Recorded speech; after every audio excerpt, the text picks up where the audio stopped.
So we've talked about the 14 objectives, the assessment, as well as the two components, building with sounds and symbols and building with stories. So now I'm going to talk about adapting materials. As you may have guessed, and from talking with me today, we've known that the ELSB can be delivered using any response mode. You may enlarge the student materials, you may laminate them, or you can attach using Velcro to eye gaze boards. You can also use AAC devices for voice output if necessary. One thing I should mention at this point is that we do provide PDF files at the back of your implementation guide where you can receive images that are in JPEG file form, so you can copy and paste those into overlays. Additionally, you'll find on those PDF files your student materials so that you can enhance or enlarge certain pages for your students with visual impairments. Also in your implementation guide, you will find sample overlays that can be used with your single message devices.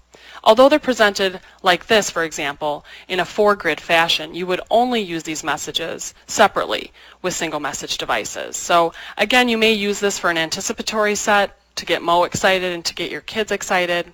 Where are you, Mo? Or come out, Mo? And again, these are great ways to start your lessons. For those of you who have eye gaze students, you can see that this is a plexiglass board, but you may want to cut out the middle as shown here so that you can see exactly where they're looking. And if they have a strong enough eye gaze, you want to make sure that you're putting their choices diagonally apart. So not only are you seeing if they're moving their eyes from left to right, but also top to bottom. So this is how you could do the flashcard game, by putting the flashcards on Velcro spots on a plexiglass board. And here's just another example if you would add a flashcard, but you can use as many distractors as you'd like. Additionally, for your students who may be using an AAC device, you can easily, again, use those images that are on your PDF file and create an overlay for our Go Talk 4, for example. You can see we also have a core box which has the messages Hello Mo and Go Mo, which are core messages that can be used over and over again no matter what level you're on. I also want to show you can use the Go Talk similarly with words. So if you're doing the flashcard game and you have a nonverbal student, you may just insert the flashcard choices onto an overlay. And that's how the Go Talk 4 is utilized in this case. Next, we have a personal talker, which is used for a single message. So you may use this for a repeating storyline, or for example, we have an apple on this one where you can use it for a message that says, "Oh my apple pie," to get your level A students involved in the lesson. Attainment Company has another single message device called the Go Talk 1, and you may use this for an anticipatory set by just having it say, "Good morning, Mo," or "Come out, Mo." So you can see how these devices can really aid in engaging those students in their ELSB lessons.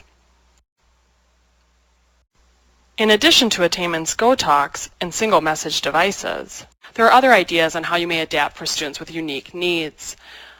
We mentioned the eye gaze boards, but we've had several teachers use PVC pipes where they actually Velcro different choices to the pipe for your students, and then their student grabs the correct answer. Another way to do this would be to cut slots into a styrofoam swimming noodle and use coffee stirrers or popsicle sticks with choices taped to them. This is especially helpful for your students who tend to grab or reach out towards their answers instead of pointing to them. The glove can also be used in a similar fashion with Velcro for choice selection.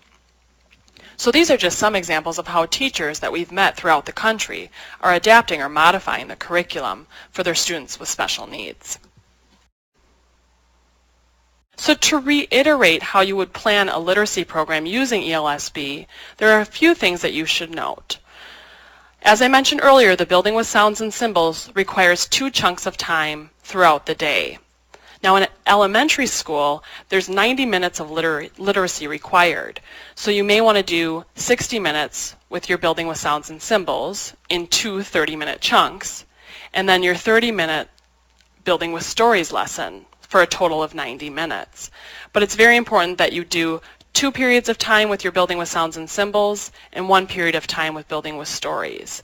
Now if you need to start off in smaller chunks of time, that's perfectly fine, but I would recommend starting with a minimum of about 10 minutes as a sitting time. Then we have grouping on there. As I mentioned, we do recommend that you implement the program in small groups or one-on-one. And again, you may have to repeat lessons 2, 4, or 10 times.